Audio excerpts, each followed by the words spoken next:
Welcome to the channel.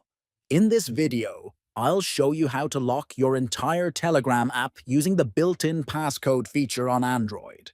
This is a great way to prevent anyone from accessing your Telegram messages if they get hold of your phone. Let's get started step by step.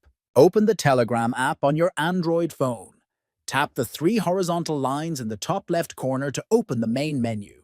From the menu, select Settings. In the Settings menu, tap on Privacy and Security. Scroll down and tap Passcode Lock. Tap Enable Passcode to begin the setup process. Enter your desired 4-digit passcode. Confirm the passcode by entering it again. Now you can choose an auto lock time. This determines how long Telegram waits before locking automatically.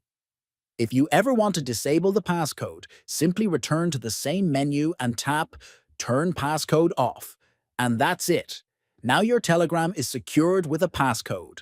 For more helpful tech tutorials, don't forget to like, comment, and subscribe. Thanks for watching, and see you next time.